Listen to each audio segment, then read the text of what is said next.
On a sandstone wall in eastern Utah, a procession of bighorn sheep moves toward a cluster of human figures. Some animals are no larger than a hand. Others dominate the panel. The people carry bows or stand with their arms extended, while lines, tracks, and smaller marks occupy the spaces between them. The scene is commonly called the Great Hunt Panel, and it has become the most recognizable image in 9 Mile Canyon. At first glance, it appears almost readable. Hunters. Animals. A moment preserved in stone. But the longer the panel is examined, the less certain the story becomes. Are the figures recording a successful hunt? Recalling an event that had already become important? Marking a place where animals moved through the landscape? Or expressing a ceremonial relationship between human beings and the creatures on which they depended? No surviving caption gives the answer. The people who made the oldest carvings left no written explanation that archaeologists can translate. Even the date of an individual petroglyph is usually difficult to establish directly.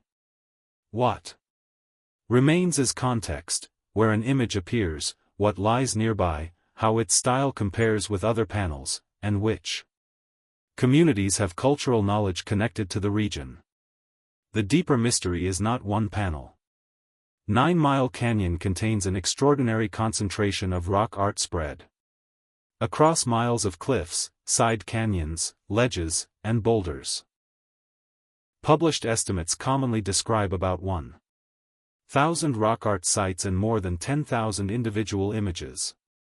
The exact number is uncertain because the landscape is vast, many locations are deliberately not publicized, and a site can mean anything from a single mark to a wall crowded with figures. This documentary will ask 3 questions. Who created this immense visual record? Why did this canyon attract so much settlement and image making? And what can modern research honestly say about the carvings without turning uncertainty into fantasy? The answers lead beyond the petroglyphs themselves. They lead to farms beside a desert creek, granaries hidden high above the canyon floor, later Ute images of horses and riders, a military road built through the same corridor, and a modern preservation fight in which dust, traffic, access, and energy development became part of the archaeological story. Why 9 Mile is much larger than its name. 9 Mile Canyon lies northeast of Price, Utah, cut into the western edge of the Tavaputs Plateau. The canyon itself runs for roughly 40 miles, while the longer modern route through the region extends much farther. The name is therefore the first small deception. This is not a 9-mile corridor, and the rock art is not confined to one short gallery. The landscape helps explain why people returned. 9 Mile Creek is modest, but in a dry region a dependable water source changes everything. Water supports plants, animals, gardens, travel, and repeated occupation. Side canyons open into the main drainage. Cliffs create shelter and surfaces suitable for carving. Elevated ledges provide defensible or protected places for storage. The canyon is both passage and settlement zone. That combination matters because rock art is rarely separated from ordinary life as neatly as a museum display suggests. The carvings were not created inside a protected exhibition space. They appeared near homes, food storage structures, travel routes, water, fields, and places where people hunted or gathered. The images belong to a working landscape. One archaeological remains in 9 Mile Canyon include pit houses, rock shelters, granaries, storage cists, tools, pottery, and traces of farming. Many structures survive only as low walls or depressions. Others sit high on cliffs where access is difficult even today. These remains show that the canyon was not merely visited by artists passing through. For centuries, people lived in or repeatedly used parts of it. The great density of images may therefore be less mysterious than it first appears. A reliable corridor can accumulate meaning. One generation marks a wall. A later generation returns to the same place. New figures are added beside older ones, or even over them. A panel becomes layered, not only with images but with memory. This does not mean every carving had the same purpose. Some may have been connected to ceremony. Some may have marked identity, travel, hunting, or social events. Some may have been made by individuals for reasons that will never be recoverable. The canyon should not be treated as one enormous sentence written in a single language. It is better understood as a landscape archive. The archive is incomplete, exposed to weather, and written by different communities over long periods. Its pages are sandstone walls, and the order in which they were written is often difficult to reconstruct. The people archaeologists call Fremont. Most of the best-known prehistoric rock art in 9 Mile Canyon is associated with what archaeologists call the Fremont Complex. That name can be useful, but it must be handled carefully. Fremont is an archaeological label. It was developed to describe recurring patterns in material culture across much of Utah and neighboring parts of the Great Basin and Colorado Plateau. These patterns include particular forms of pottery, basketry, architecture, farming, storage, clothing, and rock art. The label does not prove that every community spoke the same language, followed the same political system, or considered itself part of one unified people. Scholars increasingly use the word complex because the evidence shows variety. Fremont communities lived in different environments and combined farming, hunting, and gathering in different proportions. Some settlements were small and mobile. Others were more substantial. People adapted to local water, elevation, seasons, and risk. In 9 Mile Canyon, the strongest period of Fremont occupation is generally placed around the late 1st and early 2nd millennia, with many sources emphasizing roughly AD 950 to 1250 for intensive settlement. People cultivated corn and squash along the canyon bottom while also hunting deer, bighorn sheep, rabbits, and other animals. They gathered wild plants and stored food in granaries placed above the valley. Those elevated granaries are among the canyon's most revealing structures. A storehouse high on a ledge required effort to build and reach. Its position protected food from animals, floods, and perhaps theft. It also suggests planning beyond the next meal. The people living here understood seasonal shortage and invested labor in survival. The rock art emerged within this world. Fremont-style human figures are often recognizable by broad shoulders, tapered bodies, elaborate headdresses, necklaces, shields, or interior decoration. Yet style is not a dictionary. A headdress does not automatically identify a chief, a shaman, or a deity. A large figure is not necessarily a ruler. Modern viewers naturally search for familiar categories, but the safest interpretation begins with description rather than certainty. One of the greatest risks in telling this story is to describe the Fremont as a vanished race. Archaeological patterns changed after about AD 1300, but people did not simply disappear from the continent. Populations moved, reorganized, intermarried, and became part of later histories that cannot be reconstructed from rock art alone. Living Indigenous nations maintain connections to the wider region, and their perspectives should not be replaced by an invented mystery of disappearance. If this kind of evidence-based investigation is valuable to you, consider subscribing. The aim is not to remove the mystery, but to protect it from claims the evidence cannot support. 2. How a canyon became a visual record. Creating a petroglyph is an act of removal. The artist pecks, scratches, abrades, or strikes through the darker surface of a rock to expose lighter stone beneath.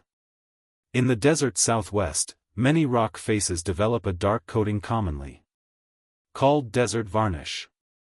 A fresh carving contrasts sharply with that surface. Over time, the exposed area can darken again. That process gives archaeologists clues, but not a simple clock. A darker carving may be older than a bright one, yet weather, exposure, mineral chemistry, water flow, and the depth of pecking can affect appearance. Repatination can help establish relative sequence on the same panel, especially where one image overlaps another, but it rarely provides an exact year. Researchers therefore combine evidence. They compare artistic styles with dated objects and excavated sites. They study whether a figure includes a bow, a shield, a horse, or another historically informative element. They examine superimposition, nearby structures, and the archaeology of the surrounding landscape. Even then, conclusions remain. Ranges and probabilities. This is why statements that a particular 9-mile figure is exactly 1,000 years old should be treated cautiously unless a strong dating argument is provided. Petroglyphs contain no organic pigment that can usually be radiocarbon dated in the same way as charcoal. Some scientific methods can analyze rock surfaces, but dating rock art remains difficult and often controversial. The canyon's density also complicates interpretation. A panel crowded with animals, people, circles, tracks, and abstract forms may represent several episodes of carving separated by generations. A later person could respond to an earlier image, reuse its location, or place a new symbol beside it without sharing the original meaning. The visual effect can tempt viewers to imagine a public message board. That analogy is helpful only to a point.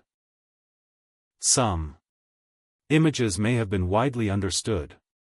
Others may have been restricted, ceremonial, personal, or connected to knowledge held by particular people. Visibility does not equal openness. A sacred image can be placed in the open and still carry meanings unavailable to outsiders. The safest conclusion is also the most interesting. 9 Mile Canyon was important enough that people repeatedly chose to transform its stone surfaces. They did so while living, traveling, farming, hunting, storing food, and maintaining relationships across a difficult landscape. The carvings were not decoration added after practical life. They were part of how life in the canyon was experienced and remembered. The Great Hunt and the limits of a masterpiece. The Great Hunt panel is often presented as the canyon's masterpiece. It shows numerous bighorn sheep arranged around human figures with bows. The composition appears deliberate. The animals are not randomly scattered, and the relationship between hunters and prey feels narrative. That apparent clarity has produced many interpretations. The panel has been described as a hunting scene, a communal drive, a ceremonial image, a record of seasonal movement, or a symbolic statement about the relationship between people and bighorn sheep. Some interpretations may be compatible rather than exclusive. A hunt can be practical, social, and ceremonial at the same time. But there is a difference between a plausible reading and a demonstrated one. Archaeologists cannot interview the carver. No securely translated text identifies the event. The surrounding evidence can narrow possibilities, but it cannot force one final meaning. Even the phrase, Great Hunt, is modern. It guides the viewer before the viewer has looked. Once a panel is named, the name can become an argument. We begin seeing an organized hunt because that is what we were told to see. The panel is valuable partly because it teaches restraint. We can describe the bows, animals, scale, placement, and composition. We can note that bighorn sheep were economically and culturally important across the region. We can 3. Compare the imagery with other Fremont-style panels. We can ask whether the location near a travel corridor or resource area mattered. Then we must stop before confidence becomes invention. Popular rock art explanations often go much further. Spirals become astronomical observatories. Lines become maps. Unusual figures become visitors from another world. A single resemblance is treated as proof, while contradictory images are ignored. These theories survive because petroglyphs cannot answer back. The ordinary explanation is not that ancient people carved meaningless doodles. It is that their symbolic systems were rich, local, and embedded in social knowledge that has only partly survived in forms outsiders can access. Complexity does not require extraterrestrials or a lost global civilization. It requires human communities capable of memory, abstraction, ceremony, observation, and art. The Great Hunt panel remains powerful precisely because it is balanced between recognition and distance. We can identify hunters and sheep. We cannot fully recover the thought that brought them together on that wall. The image gives us enough to enter the question, but not enough to own the answer. When the Utah added new layers, 9 Mile Canyon did not become culturally empty when Fremont material patterns changed. Later Indigenous people used the region, and Ute artists added images in styles that can often be distinguished from earlier carvings. The clearest chronological marker is the horse. Horses reached indigenous communities of the interior West after European contact and spread through trade, raiding, diplomacy, and breeding. A mounted figure must therefore belong to a later historical world than a Fremont-style anthropomorph. Ute rock art can show riders, horses, weapons, shields, and hunting scenes. These images are not evidence that the Ute merely copied an abandoned gallery. They show that the canyon remained a meaningful place within a changing landscape. New technologies and political realities entered the visual record. This later layer also reveals why ancient petroglyphs can be an imprecise phrase. Some carvings may be centuries older than others. A single cliff can contain prehistoric images, historic Ute figures, names left by settlers, ranch brands, and modern vandalism. The rock face is not frozen at one moment. The distinction between historical inscription and vandalism also depends on context and time, but age alone does not excuse damage. 19th-century names may now be studied as historical evidence, yet a visitor scratching initials today destroys information and violates law. The difference is not that old graffiti becomes admirable. It is that every mark enters the record, while new damage removes the possibility of preserving what came before. Living indigenous perspectives are essential here. Archaeologists can classify styles, but classification does not grant ownership of meaning. Ute communities and other tribes connected to Utah's cultural landscape may understand rock art as part of ongoing heritage rather than a dead archaeological resource. That difference changes the ethical question. A petroglyph panel is not only data. It can be a place of ancestry, identity, teaching, prayer, or responsibility. Photographing, publishing precise coordinates, touching, chalking, tracing, or climbing near a panel may have consequences that a tourist does not recognize. 9 Mile Canyon is therefore not simply an outdoor museum whose creators are gone. It is a protected cultural landscape surrounded by living communities, private property, public land, ranching, recreation, and development. The carvings endure within present-day relationships, not outside them. The road that brought a different America. In the 19th century, 9 Mile Canyon acquired a new role as a transportation corridor. A military road was constructed through it in the 1880s to connect Fort Duchesne and the Uinta Basin with the railroad country near. Price. Members of the 9th Cavalry, one of the U.S. Army's black regiments known as Buffalo Soldiers, were involved in building the road and telegraph line. For freight wagons, stage traffic, mail, soldiers, ranchers, and settlers followed. A landscape that had long carried. Indigenous travel and settlement became incorporated into a growing American transport network. The road encouraged ranches and small communities, including the settlement known as Harper. This later history is visible beside the older one. Cabins, corrals, telegraph remains, inscriptions, and abandoned structures occupy the same canyon as pit houses, granaries, and rock art. The layers can be separated in time, but not in space. The road also changed how people encountered the petroglyphs. Images once reached through indigenous routes became visible from wagon tracks and, later, automobiles. Greater access brought documentation and appreciation. It also brought collecting, touching, vandalism, and the habit of treating archaeological objects as souvenirs.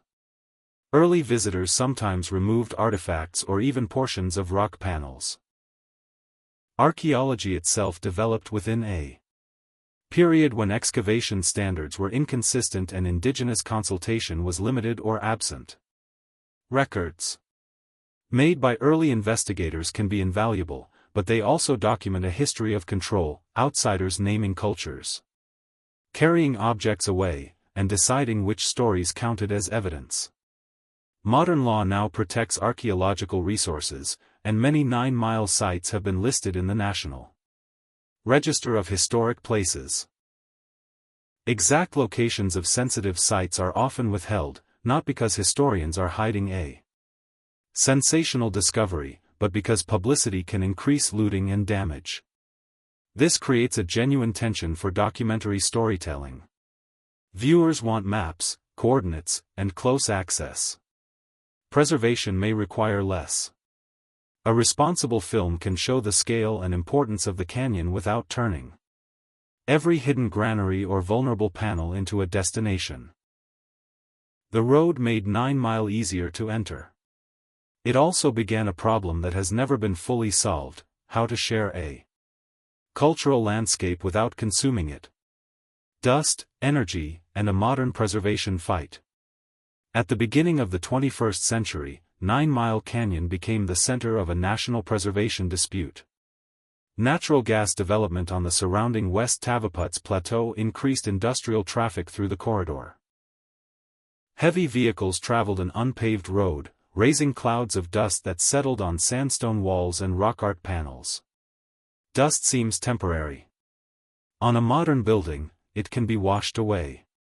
On a fragile petroglyph panel, cleaning can cause damage, and the chemistry of road treatments can create additional concerns.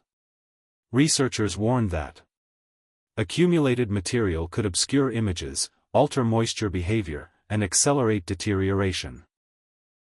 The conflict was not a simple contest between people who valued history and people who did not. Energy projects promised jobs, revenue, and domestic production. Roads served residents, ranchers, industry, and visitors. Companies and government agencies proposed mitigation. Preservation advocates argued that protecting individual panels while industrializing the surrounding landscape misunderstood what made the canyon significant. That argument is central. Archaeological sites do not exist as isolated dots. The position of a granary above a field, the distance from a pit house to water, the view from a panel, and the relationship between side canyons are all evidence. A pipeline may avoid a carved wall and still change the setting that allows the wall to be understood. In 2004, 9 Mile Canyon appeared on the National Trust for Historic Preservation's list of America's most Endangered historic places. Public attention increased. Studies examined dust and conservation. Sections of the road were eventually paved, reducing one major source of airborne material, though paving also made travel easier and could increase visitation. The preservation story therefore has no perfect ending. Industrial dust was a serious concern, but isolation is not automatically safe. More visitors mean more eyes that may appreciate and defend the canyon. They also mean more touching, off-road driving, social media exposure, accidental damage, and intentional vandalism. 5. Protection requires constant choices: where to place signs, which sites to publicize, how to manage traffic, when to restrict access, how to consult tribes, and how to balance public land uses. The carving survived centuries of wind, freezing, heat, and water. Their most rapid changes may come from decisions made far from the canyon walls. What the images can and cannot prove. The strongest evidence in 9 Mile Canyon does not support one dramatic secret. It supports a network of ordinary human achievements. People understood where water could be found and where crops might grow. They built homes suited to the canyon. They stored food above floods and animals. They hunted and gathered across a wide territory. They traveled between communities. They created visual traditions recognizable enough that archaeologists can compare them across regions, yet varied enough to resist the idea of one uniform Fremont nation. The rock art proves that image-making mattered. It does not prove that every image was a written word, a star chart, a territorial boundary, or a historical report. Some may have performed functions close to those categories. The evidence is simply not strong enough to translate the entire canyon. The images also do not prove that their makers vanished mysteriously around the 13th and 14th centuries. Settlement patterns changed across the region during a period of environmental stress, migration, conflict, and social transformation. Archaeological labels fade because material patterns change. Human descendants do not disappear because a pottery style ends. 9 Mile Canyon is sometimes marketed as the world's longest art gallery. The phrase captures its scale, but it can also mislead. A gallery is curated. Its objects are separated, labeled, lit, and placed under institutional control. 9 Mile is the opposite. Images remain where they were made, beside the resources, paths, structures, and views that gave them context. That survival is the canyon's greatest source of knowledge. Moving a carved slab to a museum might protect the surface while destroying the relationship between the image and its place. Context is not decorative background. It is evidence. The canyon also exposes a limit in modern historical habits.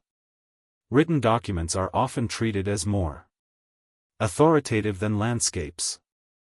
Yet for communities without alphabetic records preserved in archives, architecture, objects, oral traditions, and modified places carry history. The absence of a written explanation does not mean the absence of thought. The responsible position is neither certainty nor dismissal. We should resist unsupported translations, but we should also reject the idea that unexplained art is primitive or meaningless. The carvings are evidence of sophisticated human attention. What has been lost is not the intelligence behind them. What has been lost is our complete access to the cultural conversations in which they made sense. The canyon that is still being read. 9 Mile Canyon survives because stone is durable, the region is remote, and generations of people have chosen to protect at least part of what remains. But survival should not be confused with permanence. Sandstone breaks. Desert varnish changes. Water enters cracks and freezes. Lichen grows. Dust settles. Visitors touch bright pecked surfaces because the damage is not immediately visible. Tires cross sites that look like empty ground. Online coordinates can direct respectful travelers and vandals to the same place. The most responsible visit is therefore restrained. Stay on established routes. Do not touch, trace, chalk, wet, or climb on rock art. Do not remove pottery fragments, stone tools, wood, or any object. Avoid publishing the locations of sensitive sites. Respect private property and closures. A photograph should leave the place exactly as it was found. 6. The story should also remain open to Indigenous authority. Archaeological research can explain techniques, settlement, and chronology. It cannot replace cultural relationships held by living nations. Consultation is not an optional gesture added after experts finish interpreting a site. It is part of responsible knowledge. What, then, is confirmed?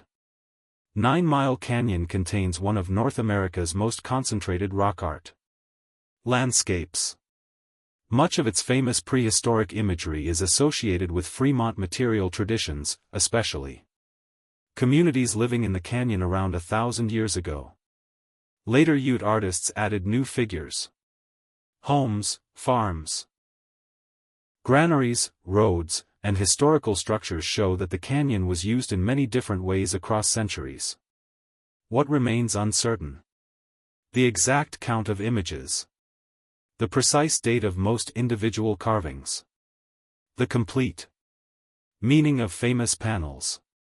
The identities and languages of every group that contributed to the record. The relationship between archaeological Fremont categories and particular living communities cannot be reduced to one simple line of descent. The title called this a forgotten canyon. It is more accurate to say that 9 Mile has been unevenly remembered. Archaeologists, tribes, ranchers, preservationists, local residents, and visitors have never stopped engaging with it. What was often forgotten in national storytelling was the scale of the indigenous history written across the walls. The final mystery is not whether the petroglyphs hide a code that modern outsiders will eventually crack. It is whether modern society can accept that some knowledge may remain partial while still treating the place with seriousness. When an ancient landscape remains culturally connected to living indigenous communities, who should have the greatest authority over how its images are interpreted, photographed, publicized, and protected?